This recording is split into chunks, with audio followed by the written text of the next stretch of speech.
नमस्कार मंडळी, कशा आहात तुम्ही? आय होप तुम्ही सगळे ठीक असाल. तर आज आपण इथे बनवणार आहोत उपवासाची चकली. साबुदाणा आणि बटाट्यापासून आपण खूप छान आणि कुरकुरीत अशा उपवासाच्या चकल्या बनवणार आहोत. खूप सिंपल रेसिपी आहे. तर चला तर मग आपण आपल्या रेसिपीला सुरुवात करूया. इथे मी अर्धा किलो साबुदाणा घेतलेला आहे. तर हा साबुदाणा मी रात्रभर भिजत ठेवलेला आहे. तुम्ही बघू शकता खूप छान पद्धतीने तो भिजलेला आहे. तर आता इथे साबुदाणा खूप छान भिजलेला आहे. तर आपल्याला काय करायचं आहे, तर तुम्ही अख्खा साबुदाणाही मिक्स करू शकता, पण इथे मी तसं न करता साबुदाणा थोडासा बारीक करून घेणार आहे मिक्सरमध्ये. तर जास्त फिरवायची आवश्यकता नाही, नॉर्मल आपल्याला त्याला बारीक करायचं आहे. तर इथे मिक्सरमधून मी हा बारीक केलेला साबुदाणा तुम्ही इथे बघू शकता. अशा पद्धतीने तो आपल्याला बारीक करून घ्यायचा आहे, जेणेकरून आपण जेव्हा बटाटे त्यात मिक्स करू तर तो आपल्याला व्यवस्थित चुरता येईल आणि साबुदाणाही व्यवस्थित मिक्स होईल. तर इथं आपला पूर्ण साबुदाणा जो आहे तो मिक्सरमधून बारीक करून झालेला आहे. त्यानंतर इथे आपण जे बटाटे आहेत, तर मी इथे 2 किलो बटाटे घेतलेले आहे.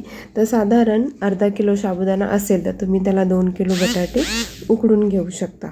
तर आता इथे उकडलेले जे बटाटे आहेत तर ते मी खिसणीने बारीक करून घेत आहे, जेणेकरून ते व्यवस्थित त्याच्यात मिक्स होतील, त्याचे तुकडे अख्खे राहणार नाहीत आणि आपल्याला मळायलाही व्यवस्थित जाईल.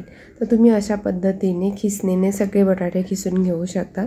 खूप छान त्याचं असं मिक्सचर होतं आणि जसं आपण पीठ मळतो तशा पद्धतीने आपण त्याला छान असं मळून घ्यायचं आहे.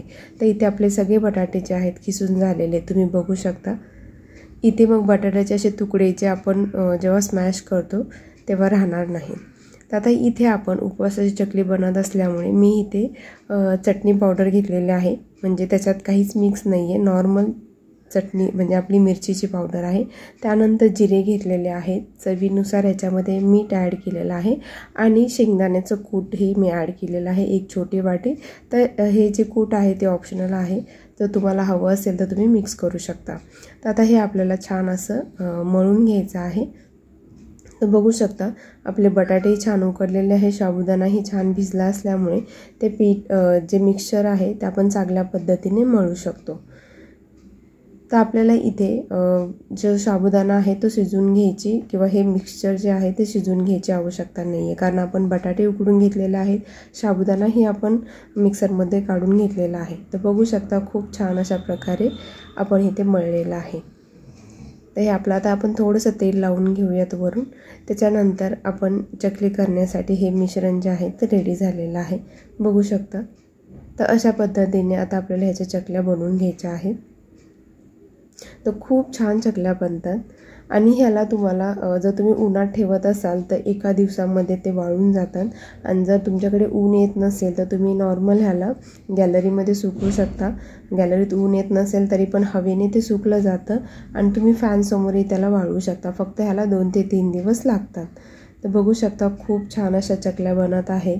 इवन त्या तुटतही नाही आहेत, म्हणजे मध्येच त्याचे तार तुटत नाही, प्रॉपर त्या गोल बनल्या जात आहेत, बघू शकता तुम्ही. तर अशा पद्धतीने आपण जे आहेत चकल्या इथे बनवून घेतलेल्या आहेत. इवन माझ्याकडेही ऊन कमी येतं गॅलरीत, तर मी ह्याला फॅनसमोर ठेवलेलं होतं, बघू शकता. इथे मी फॅन लावलेला आहे आणि फॅनसमोर ह्या म्हणजे दिवसभरामध्ये सुकून गेला. जर तुम्ही ह्याला सकाळी बनवल्या तर संध्याकाळपर्यंत खूप छान सुकतात. फक्त एवढंच की तुम्हाला त्याला अजून वाळवण्यासाठी 1 ते 2 दिवस लागतात, मग तुम्ही त्याला हवेला ठेवू शकता. बघू शकता खूप छान अशा चकल्या झालेल्या आहेत आणि एकदम कुरकुरीत अशा झालेल्या आहेत. तर ह्याला आपण चटणी ॲड केल्यामुळे छान असा रेड कलर पण आलेला आहे, बघू शकता तुम्ही. आणि तुम्ही इथे मिरची पावडरच्या ऐवजी हिरवी मिरची पण ॲड करू शकता. तर खूप छान पद्धतीने आपल्या इथे चकल्या तयार झालेल्या आहेत आणि एवढ्या मिश्रणामध्ये जवळजवळ 100च्या वर चकल्या झालेल्या आहेत. आणि इवन राहिलेल्या पिठाचे मी इथे असं जे आहे शेव टाईप पाडलेलं आहे, बघू शकता तुम्ही. तर आता इथे आपलं तेल गरम झालेलं आहे, तर मी तुम्हाला चकल्या इथे तळून दाखवते. बघू शकता छान प्रकारे आपल्या जे चकल्या आहेत फुलून वरती येत आहेत. तर उपवासाला तुम्ही असे साबुदाणा आणि बटाट्याची चकली बनवू शकता. खूप सिंपल रेसिपी आहे, खूप कमी वेळात होते, जास्त वेळ लागत नाही. आणि सध्या उन्हाळा चालू आहे, तर उन्हाळ्यामध्ये आपण हे पदार्थ बनवतच असतो. बघू शकता खूप छान इथे आपल्या चकल्या रेडी झालेल्या आहेत आणि चवीलाही खूप छान झालेल्या आहेत. मिठाचं प्रमाणही योग्य झालेलं आहे. तर एकदम खुसखुशीत अशा झालेल्या आहेत चकल्या. तर तुम्हाला माझी रेसिपी कशी वाटली कमेंट करून नक्की सांगा गाईज. तर आपण यातली मी तुम्हाला एक चकली जी आहे कुस्करून दाखवते. खूप छान आणि खुसखुशीत झालेल्या आहेत आणि दिसायलाही खूप छान दिसत आहेत. बघू शकता अख्ख्या चकल्या निघालेल्या आहेत. अजिबात त्याची तार तुटलेली नाही आहे. बघू शकता खूप छान आणि खुसखुशीत झालेल्या आहेत.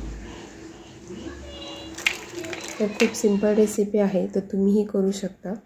एकदम कमी वेळात होणारी रेसिपी आहे. Thank you guys.